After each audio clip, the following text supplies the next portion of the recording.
Hey everyone, ये हमारी react native interview की दूसरी वीडियो और इसमें हम पढ़ेंगे कंपोनेंट्स और स्टाइलिंग के बारे में। ठीक है, और अगर आपने नंबर 1 वाली वीडियो नहीं देखी है तो उसको जरूर देखना। लिंक आपको डिस्क्रिप्शन या पिन कमेंट में मिल जाएगा। उसमें मैंने कोर कॉन्सेप्ट समझाए थे जो कि रिएक्ट नेटिव की आपको कुछ टर्म्स बताएंगे, ऐसी टर्म्स जो आप इंटरव्यू में अगर यूज करोगे तो वो बहुत इफेक्टिव होगा। तो let's start with this video. ठीक है, अब इस वाली वीडियो में ना हम जो जो चीजें देखेंगे वो ये है, जैसे कि कोर कंपोनेंट्स। अब इसमें ना कुछ कुछ चीजें जैसे कोड कंपोनेंट्स हैं वो आपको पता होंगे, बट मे बी हो सकता है आपको ये टर्म ना पता हो कि हमें इसमें आंसर क्या देना है। ठीक है, फिर व्यू, टेक्स्ट, स्क्रॉल व्यू का डिफरेंस, फ्लैट लिस्ट या स्क्रॉल व्यू का डिफरेंस, स्टाइल शीट क्या होती है, फ्लेक्स बॉक्स क्या होता है, एब्सोल्यूट रिलेटिव क्या होता है, platform specific style, safe area view, touchable, opacity, pressable, controllable and uncontrollable components. ठीक है, अब मे बी आपको ये सब कुछ पता हो, बट अगर कोई पूछता है ना तो हम कभी कभी उसका आंसर नहीं कर पाते। तो for a sake of revision I think आपको ये वीडियो देखनी चाहिए। तो पहला क्वेश्चन, कोर कंपोनेंट्स क्या होते हैं रिएक्ट नेटिव के। अब जो कोर कंपोनेंट मतलब बेसिक बिल्डिंग ब्लॉक्स। ठीक है, तो जो बेसिक बिल्डिंग ब्लॉक्स हैं यूआई बनाने में, वो है हमारे कोर कंपोनेंट्स। अब बेसिक बिल्डिंग ब्लॉक क्या है, आप कैसे लिखते हो यूआई? Using tags. ठीक है, जिसमें जिसको हम टैग्स कहते थे, बेसिक बिल्डिंग ब्लॉक्स। इसमें हमारे टैग्स क्या हैं? व्यू, टेक्स्ट, ये सब हमारे टैग्स हैं। राइट, अब उसमें टैग्स तो वैसे बहुत सारे हैं, बट मेजरली टैग्स जैसे हम व्यू, टेक्स्ट, इमेज, हम ये ऑफन यूज करते हैं।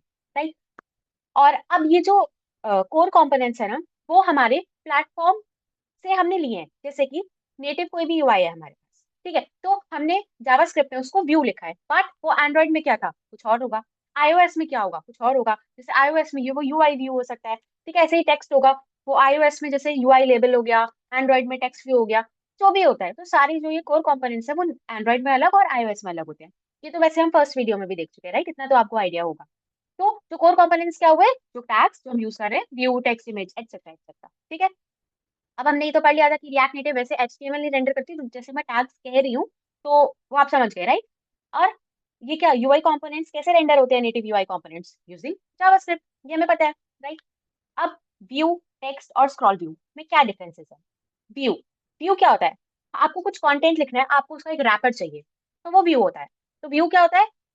एक लेआउट या एक स्टेटमेंट्स को आपने 3 4 टेक्स्ट लिखे हैं, उसके ऊपर के कंटेनर पे आपको कोई स्टाइल चाहिए, आप तो व्यू लिखोगे। तो क्या हो गया, ग्रुपिंग भी कर रहे हो आप उसमें, आप उसको लेआउट दे रहे हो, आप उसकी स्टाइलिंग के लिए उसको लेआउट दे रहे हो। समझ में आ गया? किसी कंटेनर का 3 4 टेक्स्ट लिखे हैं, उसका जब अगर आपको उसके कंटेनर पे कुछ देना है तो हम व्यू यूज करते हैं।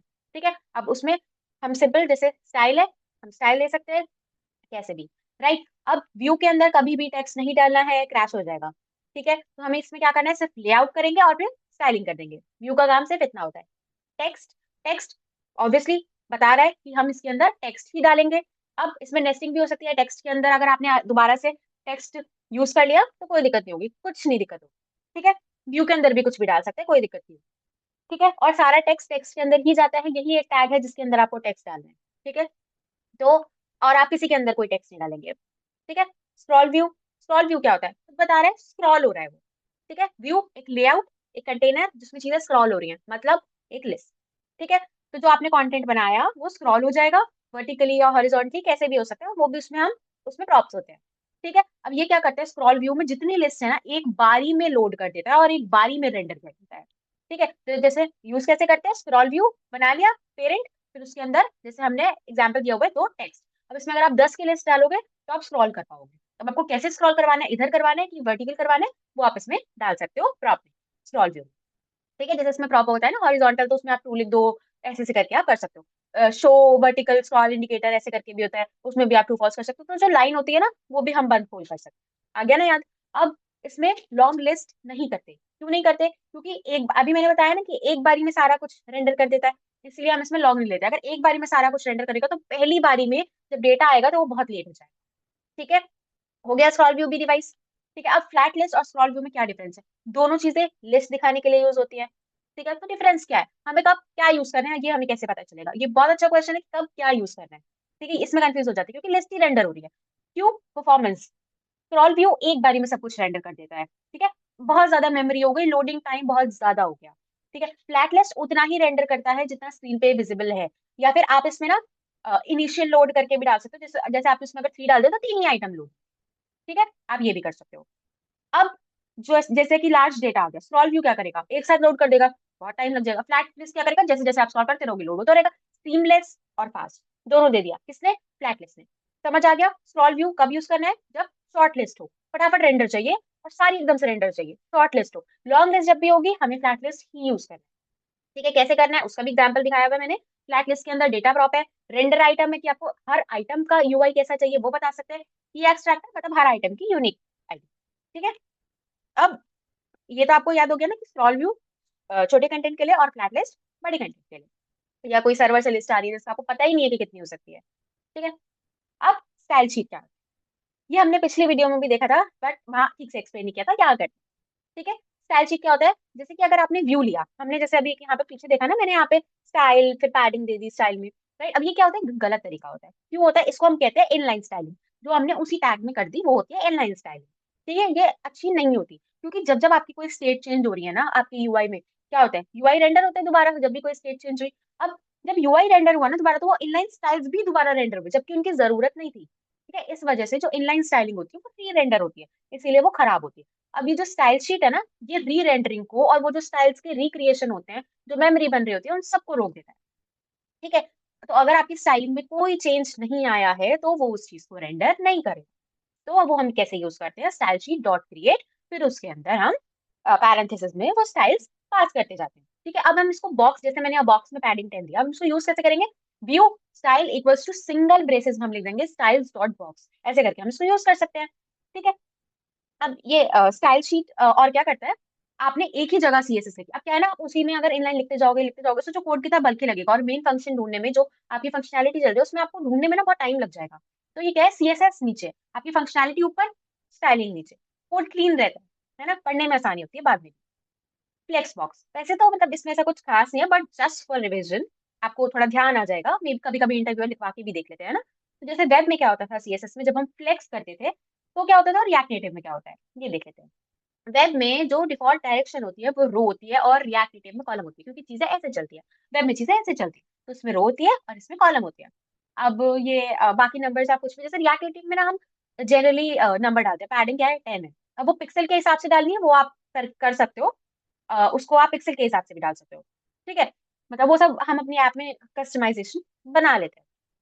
ठीक है, वर्टिकली के हिसाब से अलग पिक्सल रेशियो में बना लिया, फिर उसमें 10 पास कर दिया, ऐसे करके कर लेते हैं। ठीक है, अब ये सब कुछ होता है। सिमिलैरिटीज क्या है इन दोनों में, वही flex direction, justify content, align item, सारी प्रॉपर्टीज क्या है, सेम है। बस मेरे को यही बताना था कि उसमें रो होती है और इसमें कॉलम होती है। और एग्जाम्पल में जैसे आप देख लो, मैंने स्टाइल के अंदर सिंपली पास किया, सेम है, कोई फर्क नहीं है, just for sake of revision मैंने बताया।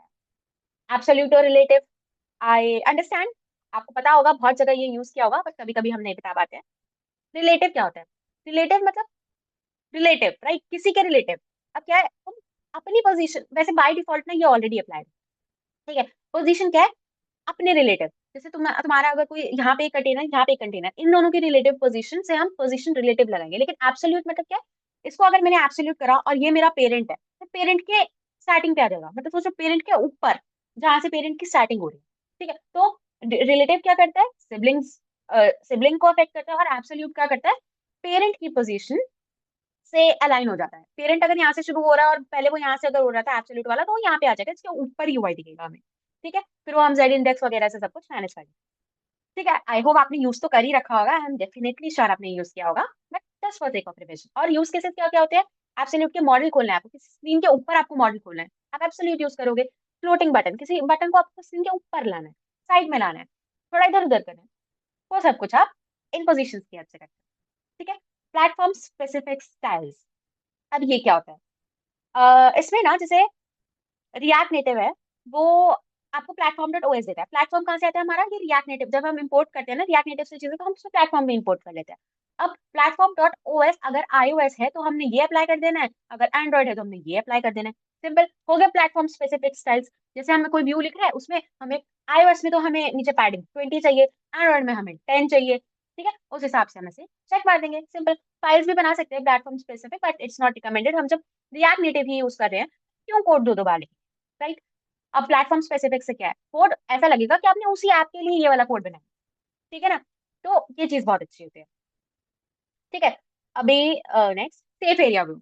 सेफ एरिया व्यू मतलब फोन है हमारा, उसमें क्या होता है, ऊपर का हमारा एक बार होता है, स्टेटस बार। ठीक है, उसमें क्या हमें टाइमिंग्स वगैरह वगैरह सब चार्जिंग वगैरह दिखती है। नीचे हमारे बटन्स होते हैं, ठीक है, हमारा नेविगेशन बार होता है पूरा। ठीक है, तो ये सब क्या होता है, ये सेफ एरिया व्यू वाले के अंदर आते हैं, कि ऊपर नीचे टॉप बॉटम राइट लेफ्ट वाला। सेफ एरिया व्यू में इवन एडजस्ट करके प्रॉप भी होता है, उसमें ये सब होते हैं कि आपको कहाँ कहाँ का कंट्रोल करना है।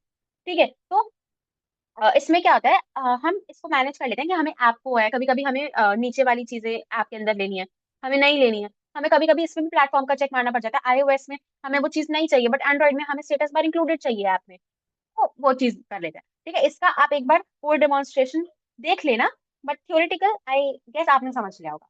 ठीक है, touchable opacity versus pressable, that's an easy one right, but हम एक बार देख लेते हैं। टचेबल opacity पहले यूज करते थे, मतलब अभी भी करते हैं, बट उसमें क्या होता है ना, कि जब आप प्रेस करते हो तो एक बारी को बटन की ओपेसिटी कम होती है, फिर ज्यादा हो जाती है जब आप उसको रिलीज करते हो। बेसिक डिफरेंस आपको देखने में यही पता चलेगा, बट प्रेसेबल में वो नॉर्मल रहता है। टचेबल में भी आप ये एक्टिव ओपेसिटी से कंट्रोल कर सकते हो। तो ये था यूआई प्रोस्पेक्टिव से इसमें क्या डिफरेंस है। बट टचेबल ओपेसिटी में थोड़ा लिमिटेड कंट्रोल होता है इंटरनल वाइज, और प्रेसेबल में थोड़ा ज्यादा होता है।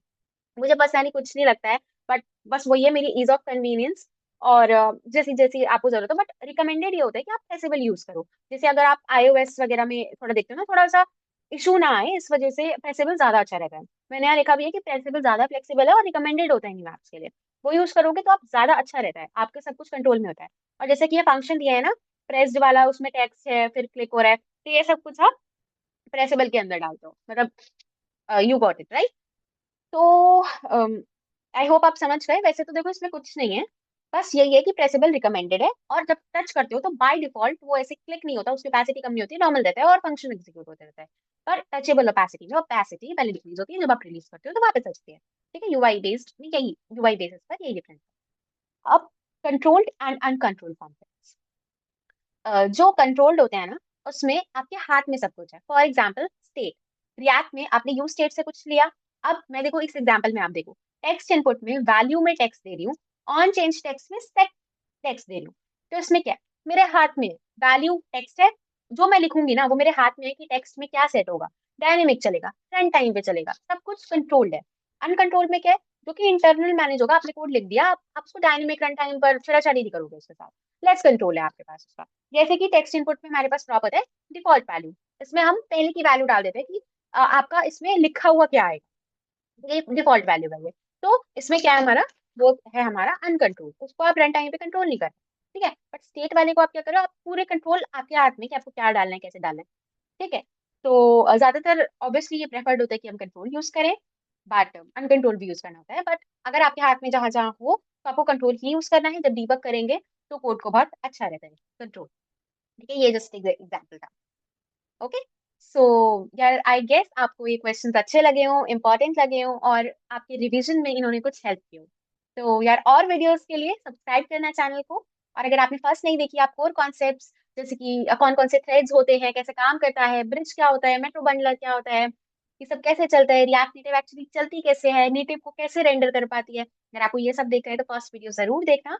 और आई वुड से कि यार पूरी प्लेलिस्ट देखना, आई थिंक अच्छा कंटेंट है, आपको हेल्प करेगा। और अगर आपने इस वीडियो से भी सीखा है तो ये बहुत अच्छी बात है, और I would love to hear that अगर आपने इससे कुछ सीखा है। तो आई थिंक अगर आपका इंटरव्यू है और आप ये देख रहे हो तो all the very very very best from my side. Thank you so much for watching this video. Bye bye.